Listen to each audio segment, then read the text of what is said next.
ಎಲ್ರಿಗೂ ನಮಸ್ಕಾರ. ಇವತ್ತು ನಾನು ಮಾಡ್ತಾ ಇರೋದು ನಮ್ಮನೆ ಸ್ಪೆಷಲ್ಲು ಮಟನ್ ಸಾಂಬಾರು ಮತ್ತು ವೈಟ್ ರೈಸು. ಹೇಗೆ ಮಾಡೋದು ನೋಡೋಣವಾ. ಇಲ್ಲಿ ನಾನು ಕುಕ್ಕರ್ಗೆ ಒಂದು 3 to 4 ಟೇಬಲ್ ಸ್ಪೂನ್ ಆಯಿಲ್ ಹಾಕ್ಕೊತಾ ಇದ್ದೀನಿ. ಇದಕ್ಕೆ 1.5 kg ಮಟನ್ ತೊಗೊಂಡಿದ್ದೀನಿ ನಾನು.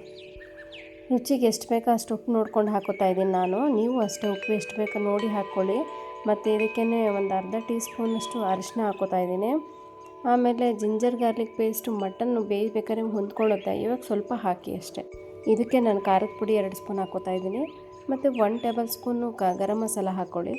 ಇದಕ್ಕೆ ಯಾವತ್ತೂ ಧನಿಯಾ ಪುಡಿ ಸ್ವಲ್ಪ ಮುಂದೆ ಇರಬೇಕು. 3 ಟೇಬಲ್ ಸ್ಪೂನ್ ಹಾಕ್ಕೋತಾ ಇದ್ದೀನಿ. ಇದಕ್ಕೆ ಒಂದು 3 ಗ್ಲಾಸು ನೀರು ಹಾಕಿ 1.5 kg ಮಟನ್ಗೆ ಎಲ್ಲ ಒಂದು ಸರಿ ಸೆಟ್ ಹಾಗಾಗಿ ಮಿಕ್ಸ್ ಮಾಡೋಣ. ಚೆನ್ನಾಗಿ ಮಿಕ್ಸ್ ಮಾಡಿ ಲಿಡ್ ಮುಚ್ಚಿ ಒಂದು 3ರಿಂದ 4 ಹೋಗಲಿ. ಮಟನ್ ಬೇಯಬೇಕಲ್ಲ ಚೆನ್ನಾಗಿ.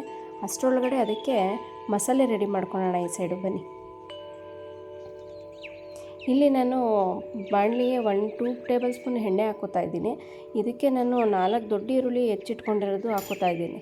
ಇದಕ್ಕೆ ಒಂದು 2 ದೊಡ್ಡದು ಬೆಳ್ಳುಳ್ಳಿ ಹಾಕ್ಕೊಳ್ಳಿ. ಸ್ವಲ್ಪ ಶುಂಠಿ, ಒಂದು 1/4 ಟೀ ಸ್ಪೂನ್ ಜೀರಿಗೆ ಮತ್ತು ಸೋಂಪು, 1 ಸ್ಪೂನು ಮೆಣಸು, 2 ಏಲಕ್ಕಿ, 4 ಲವಂಗ ಮತ್ತು ಚಕ್ಕೆ ಸ್ವಲ್ಪ. ಆ ಈರುಳ್ಳಿ ಸ್ವಲ್ಪ ಕೆಂಪಗಾಗಬೇಕು, ಅಲ್ಲಿವರೆಗೂ ಉರಿತಿದ್ರೆ ಸಾಂಬಾರು ಟೇಸ್ಟ್ ಚೆನ್ನಾಗಿ ಬರುತ್ತೆ. ಮತ್ತು ಇದಕ್ಕೆ 1 ಟೇಬಲ್ ಸ್ಪೂನ್ ಗಸಗಸೆ ಹಾಕಿ 1 ಟೇಬಲ್ ಸ್ಪೂನ್ ಕಸೂರಿ ಮೇಥಿ ಹಾಕ್ಕೊಂಡು ಮತ್ತೆ ಫ್ರೈ ಮಾಡೋಣ. ಯಾಕಂದರೆ ಮತ್ತೆ ಮಸಾಲೆ ಉರಿಯೋ ಅವಶ್ಯಕತೆ ಇರೋಲ್ಲ. ಇದೆಲ್ಲ ಹುರಿದಾದ್ಮೇಲೆ ಇದಕ್ಕೆ ಒಂದು 10 ಹಸಿಮೆಣ್ಸಿನ್ಕಾಯಿ ಹಾಕ್ಕೋತಾ ಇದ್ದೀನಿ. ನಾವು ಸ್ವಲ್ಪ ಖಾರ ಯಾವಾಗೂ ಜಾಸ್ತಿನೇ ತಿನ್ನೋದು, ಅದರಲ್ಲೂ ಮಟನ್ ಸಾಂಬಾರು ಸ್ವಲ್ಪ ಖಾರನೇ ಇರಬೇಕು. ಇದಕ್ಕೆ ಒಂದು ದೊಡ್ಡದೊಂದು ಟೊಮೆಟೊ ಹೆಚ್ಚು ಹಾಕ್ಕೋತಾ ಇದ್ದೀನಿ. ಇದು ಎಲ್ಲ ಫ್ರೈ ಮಾಡಿ ತಣ್ಣಗಾಗಿಬಿಡೋಣ. ಮತ್ತು ಇಲ್ಲಿ ಜಾರಿಗೆ ಸ್ವಲ್ಪ ಪುದೀನ ಮತ್ತು 1 ಟೇಬಲ್ ಸ್ಪೂನ್ ಕಡಲೆ ಮತ್ತು ಇದಕ್ಕೇ ಒಂದು ಅರ್ಧ ಕಪ್ಪು ಕಾಯಿ ಹಾಕಿ, ಜಾಸ್ತಿ ಬೇಡ ಕಾಯಿ, ಮತ್ತು ಸ್ವಲ್ಪ ಕೊತ್ತಂಬರಿ ಇದೆಲ್ಲ ಹಾಕಿ ರುಬ್ಕೊಂಬಿಡೋಣ. ಯಾಕಂದರೆ ಪುದೀನದು ಮತ್ತು ಕೊತ್ತಂಬರಿದು ಆ ಘಮ ಹೋಗಬಾರ್ದು. ಹುರಿದ್ಬಿಟ್ರೆ ಅದ್ರ ಘಮ ಹೊರಟೋಗುತ್ತೆ. ಅದರಿಂದ ನಾನು ಅದನ್ನು ಫ್ರೈ ಮಾಡಲ್ಲ, ಹಾಗೆ ರುಬ್ಬಿ ಹಾಕ್ಕೋತೀನಿ. ಇಲ್ಲಿ ನಾವು ಆಗಲೇ ಫ್ರೈ ಮಾಡಿದ್ವಲ್ಲ ಇಂಗ್ರೀಡಿಯೆಂಟ್ಸ್ ಎಲ್ಲ ಹಾಕಿ, ಇದು ತಣ್ಣಗಾಗಿದೆ. ಇದು ಎಲ್ಲ ಹಾಕಿ ಫೈನ್ ಪೇಸ್ಟ್. ನೀರು ಎಷ್ಟು ಬೇಕಾಗುತ್ತೆ ನೋಡ್ಕೊಂಡು ಹಾಕ್ಕೊಂಡು ರುಬ್ಕೊಂಡು ಇಲ್ಲಿ ಮತ್ತೆ ಆವಾಗಲೇ ಮಸಾಲೆ ಎಲ್ಲ ಹಾಕಿ ಕುದಿಯೋಕೆ ಇಟ್ಟಿದ್ವಲ್ಲ ಮಟನ್ನು, ಅದು ಆಲ್ಮೋಸ್ಟ್ ಬೆಂದಿದೆ.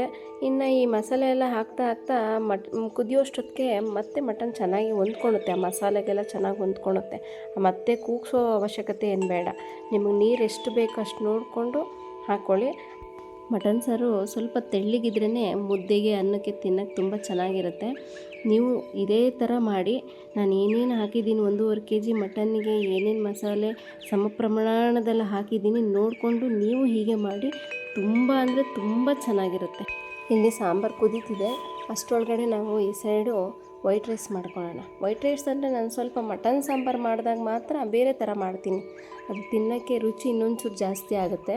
ಅದಕ್ಕೆ ಇಲ್ಲಿ 2 ಗ್ಲಾಸ್ ಅಕ್ಕಿಗೆ ನಾನು 4 ಗ್ಲಾಸ್ ನೀರು ಹಾಕ್ಕೊಂಡು ರುಚಿಗೆ ಎಷ್ಟು ಬೇಕೋ ಅಷ್ಟು ಉಪ್ಪು ಹಾಕ್ಕೊಂಡು, ಮೇಯ್ನು ಇದು ಬಾಸುಮತಿ ಲೀಫ್ ಅಂತ ಎಲ್ಲ ಕಡೆ ಸಿಗಲ್ಲ, ನಾವೇ ಬೆಳೆದಿಟ್ಕೊಂಡಿರ್ಬೇಕಷ್ಟೇ. ಇದಕ್ಕೆ ಪಲಾವ್ ಎಲೆ, ಒಂದು 4 ಲವಂಗ, ಒಂದು ಸ್ವಲ್ಪ ಚಕ್ಕೆ, ಏಲಕ್ಕಿ, ಒಂದು ಸ್ಪೂನು ತುಪ್ಪ ಹಾಕ್ಕೊಳ್ಳಿ. ಎಲ್ಲ ಒಂದು ಸರಿ ಮಿಕ್ಸ್ ಮಾಡಿ 1-2 ಕೂಗಿಸಿ ಸಾಕು. ಬಿಸಿ ಬಿಸಿ ಮುದ್ದೆ ಅನ್ನದ ಜೊತೆ ತಿಂತಾಯಿದ್ರೆ ನಿಜ ಹೇಳ್ತೀನಿ ಸ್ವರ್ಗನೇ. ನೀವು ನಿಮ್ಮನೇಲಿ ಒಂದು ಸರಿ ಈ ಥರ ಟ್ರೈ ಮಾಡಿ. ಇಷ್ಟ ಆದರೆ ಲೈಕ್ ಮಾಡಿ, ಕಮೆಂಟ್ ಮಾಡಿ, ಶೇರ್ ಮಾಡಿ. Thank you.